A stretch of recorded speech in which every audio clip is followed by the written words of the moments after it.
Second comparison. If a knowledgeable and skillful person were to compose and write a miraculous book,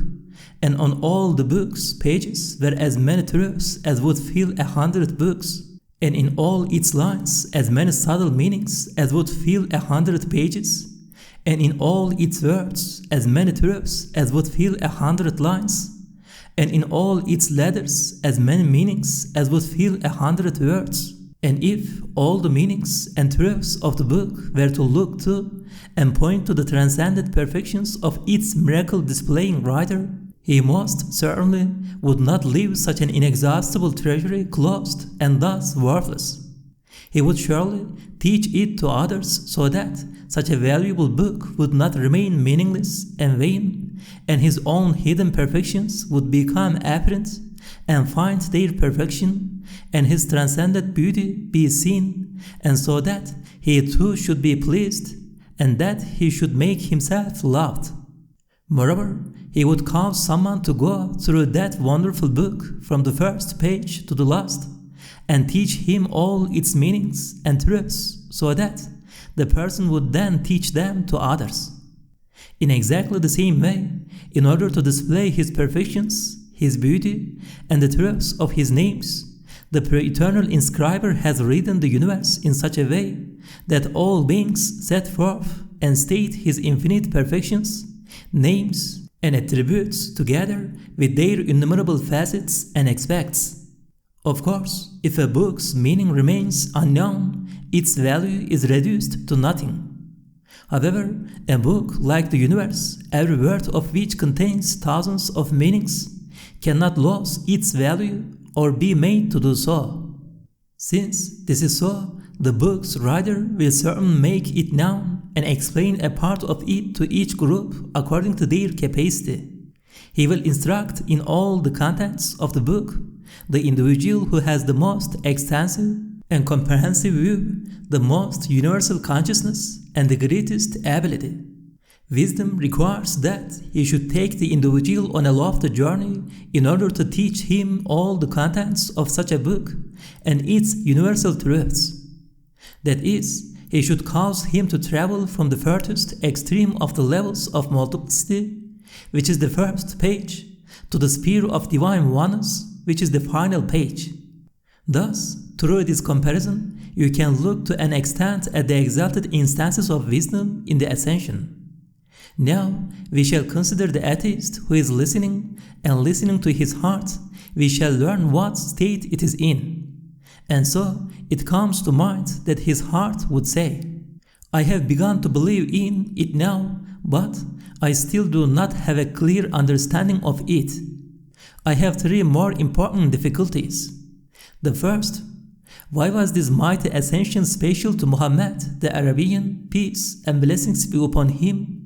The second, how is he the seed of the universe? And you say that the universe was created from his light, and also that he was its farthest and most illumined fruit. What does that mean? The third,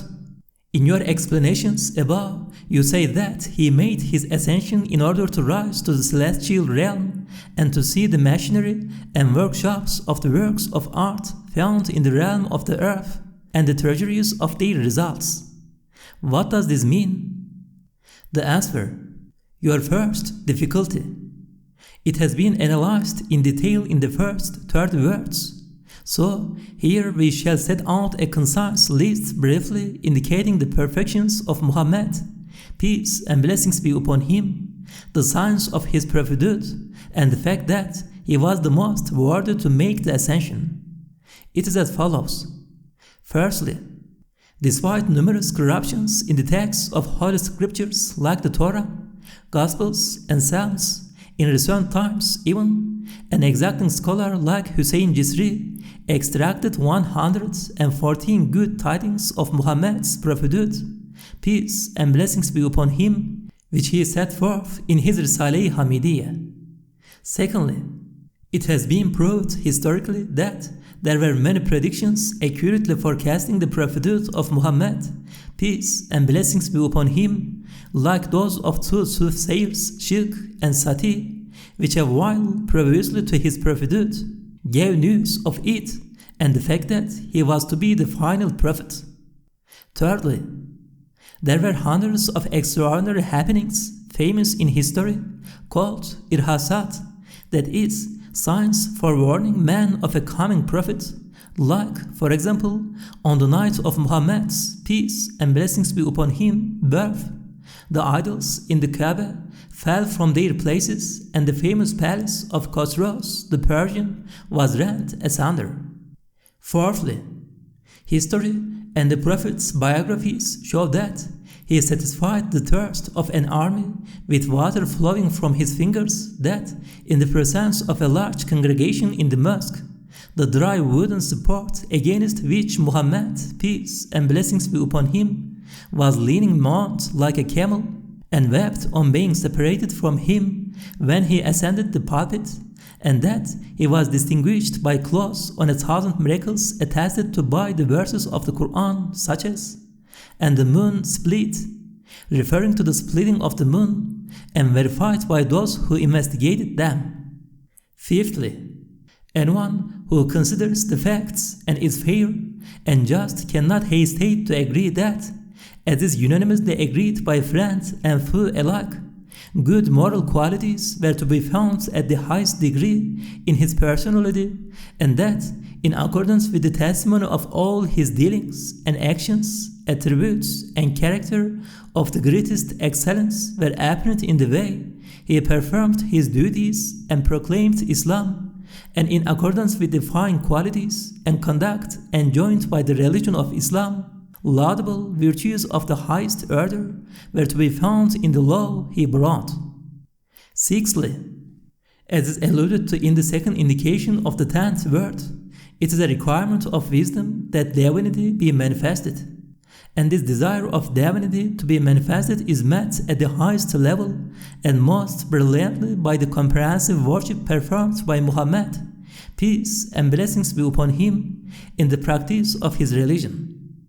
Also, wisdom and truth require that the Creator of the world displays his beauty in its utter perfection through some means, and the one who met that wish and displayed and described his beauty most perfectly was self-evidently the person of Muhammad, peace and blessings be upon him. It was also clearly Muhammad, peace and blessings be upon him, who, in response to the desire of the world's maker to exhibit and attract attentive gazes towards his perfect art, with his infinite beauty, heralded that art with the loudest voice.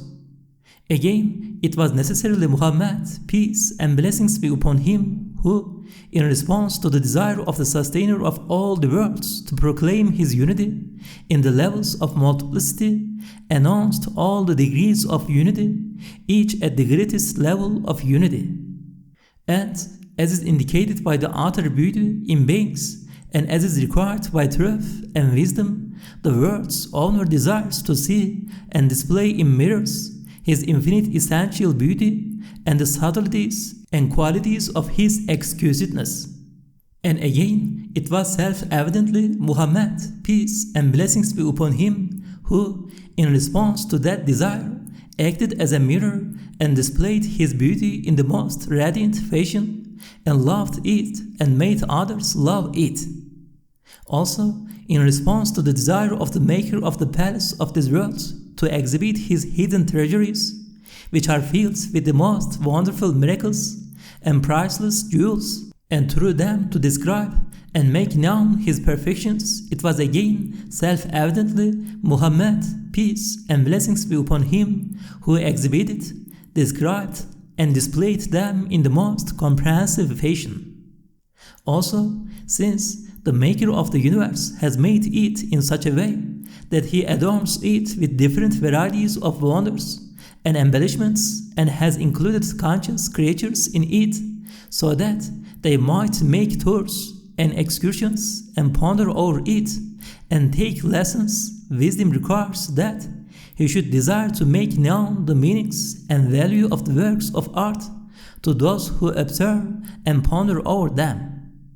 And it was again self-evidently Muhammad, peace and blessings be upon him, who, in response to this desire of the universe's maker, by means of the all-wise Qur'an, acted as guide in the most comprehensive fashion to jinn and man, indeed to spirit beings and angels. Also, the all-wise ruler of the universe wishes, by means of an envoy, to cause all conscious beings to unravel the obscure talisman containing the aims and purposes of the change and transformations in the universe, and to solve the riddle of the three perplexing questions: where do beings come from? What is their destination? And what are they? And again, it was self-evidently Muhammad, peace and blessings be upon him, who, in response to this wish of the all-wise ruler, by means of the truths of the Qur'an, unraveled the talisman and solved the riddle in the clearest and most comprehensive fashion. Also, the all-glories maker of the universe desires to make himself known to conscious beings by means of all his fine artifacts, and to make them love him through all his precious bounties, and most certainly to make known to them by means of an envoy his wishes and what will please him in return for those bounties. And again, it was self-evidently Muhammad, peace and blessings be upon him, who, in response to this desire of the all-glories maker, by means of the Qur'an, expounded those wishes and things that please him in the most exalted and perfect fashion. Also, since the sustainer of all the worlds has given to man, who is the fruit of the universe, a comprehensive disposition which encompasses the universe, and has prepared him for universal worship, and since, because of his faculties and senses, multiplicity and the world afflict man, the sustainer desires to turn man's face from multiplicity to unity, from transcendence to permanence. And again, it was self-evidently Muhammad, peace and blessings be upon him, who, in response to this desire, by means of the Qur'an, acted as guide in the most comprehensive and complete fashion and in the best way, and carried out the duty of prophethood in the most perfect manner. Among beings the most superior are animate beings, and among animate beings the most superior are conscious beings, and among conscious beings the most superior are true human beings. So, the one among true human beings who carried out the above-mentioned duties at the most comprehensive level and in the most perfect manner would rise through an all-embracing ascension to the distance of 2 bow lengths, knock at the door of eternal happiness, open the treasury of mercy, and see the hidden truths of belief. Again, it would be him. Seventhly, as is plain to see, beings are made beautiful with the utmost degree of fine embellishments and adornments. Such an embellishment and adornments clearly demonstrate that their maker possesses an extremely strong will to make beautiful and intention to adorn. The will to make beautiful and adorn demonstrates that the maker necessarily possesses a strong desire for and holy love towards his art. And among beings the one who displayed altogether in himself the most comprehensive and subtle wonders of art, and knew them and made them known and himself loved, and who appreciated the beauties to be found in other beings, declaring what wonders God has willed, and was most beloved in the sight of his Maker, who nurtures and loves his art, would most certainly be him. Thus, the one who declaring, "Glory be to God, what wonders God has willed,"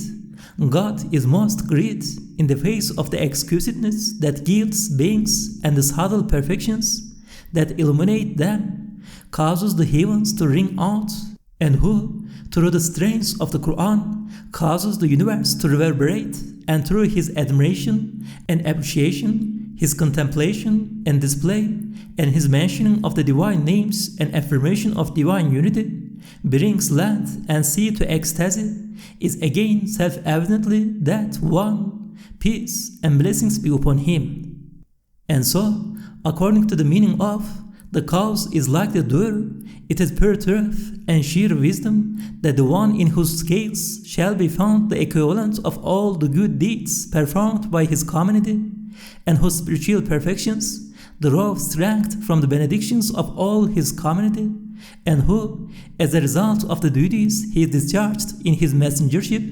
received immaterial recompense and boundless emanations of divine mercy and love, should advance by the stairway of the ascension as far as paradise, the Lord tree of the farthest limit, the divine throne, and the distance of 2 bow lengths. Your second difficulty, O you who is listening, the second truth that you make difficult is so profound and exalted that the mind can neither rise to it nor draw close to it. It may be seen only with the light of belief. However, the fact that this truth exists may be brought close to the understanding by means of allegory and comparison, in which case we shall attempt to do that to some small degree. Thus, when the universe is considered from the point of view of wisdom, it is seen to bear the meaning of a mighty tree. For just as a tree has branches, leaves, blossom, and fruit, so in this lower world, which is one part of the tree of creation, there are elements which are like its branches, plants and trees which are like its leaves, animals which are like its flowers, and man which is like the fruit. Furthermore, the divine name of all-wise requires that a law of that all-glorious maker, which is in force in trees generally, will also be in force in the mighty tree of creation. Since this is so, wisdom requires that the tree of creation also be formed from a seed, and such a seed that contains the essentials and principles of other worlds besides the corporeal world. For the fundamental and original seed of the universe, which comprises thousands of different worlds, cannot be a scrap of desiccated matter. Since before the tree of the universe there was no tree of the same kind, it is also a requirement of the name of all-wise that meaning and light, which are like a source and seed to it, should be clothed with the garment of a fruit on the tree of the universe. For a seed cannot remain permanently unclothed. And since at the beginning of creation it was not clothed in the garment of a fruit, it would surely be clothed in it at the end. And since that fruit is mankind, and since, as was proved above, the most famous fruit and sublime result from among mankind, who attracted the attention of all and confined to himself the gaze of a fifth of mankind, and with his moral and spiritual qualities caused the world to consider him with either feelings of love or of wonder, is the person of Muhammad, peace and blessings be upon him. Most certainly, light, which was the seed from which the universe was formed, would become clothed in corporeality in his person and would appear in the form of an ultimate fruit. O listener, do not consider it improbable that this strange and mighty universe is created from the particular essence of a human being. Why should the all-powerful one of glory, who creates a huge pine tree, a sort of world, from a seed the size of a grain of wheat, not create the universe from the light of Muhammad, peace and blessings be upon him? Why should he not be able to do so?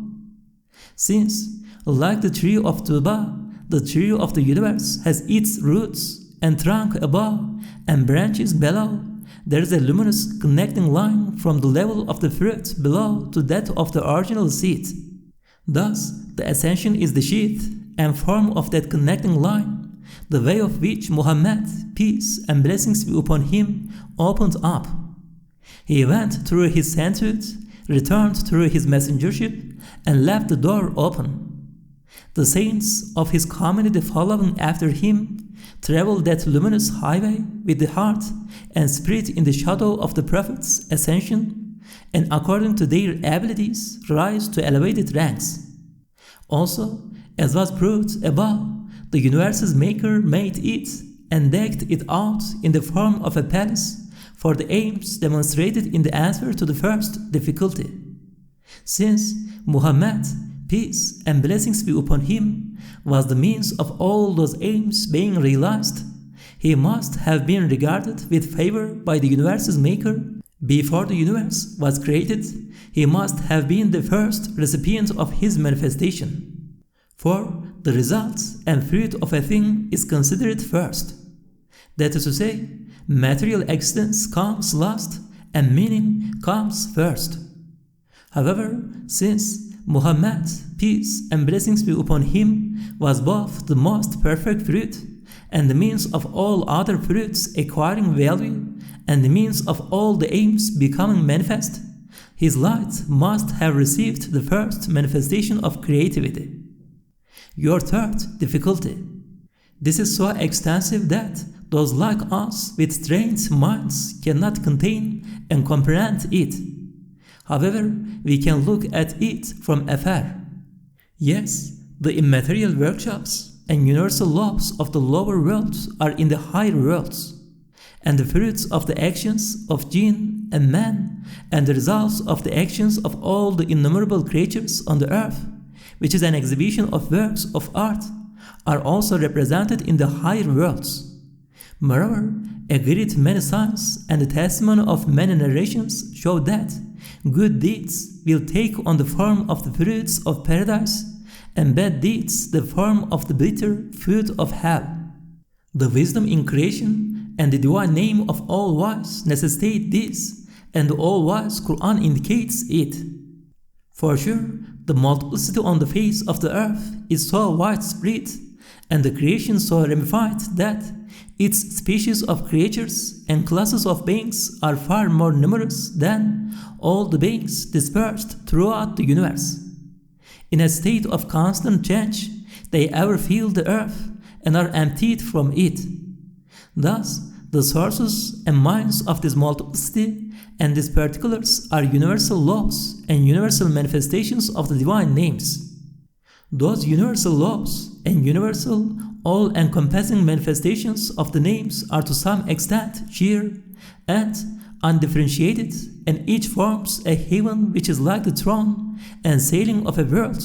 and its center of direction. One of those worlds is paradise, the garden of the abode at the low tree of the farthest limit. It is established by accounts given by the bringer of sure news, peace and blessings be upon him, that the praise and glorification on the earth takes on the form of the fruits of that paradise. Thus, these 3 points demonstrate that the treasuries of the results and fruits produced on the earth are there in the heavens, and that the crops and produce of those results and fruits also return there. Do not say, "How can it be that my words, all praise be to God, which are formed only of air, should become a corporeal fruit of paradise?" Because sometimes, while dreaming you eat in the form of a delicious apple, a good word you uttered during the day while awake. And sometimes you eat at night in the form of something bitter, an ugly word you uttered during the day. If you slander and backbite, you are made to eat it in the form of putrid flesh. In which case, the good words and ugly words you say in the sleep of this world, you will eat in the form of fruits in the world of the hereafter, which is the world of consciousness. You should not consider it unlikely that you will eat them.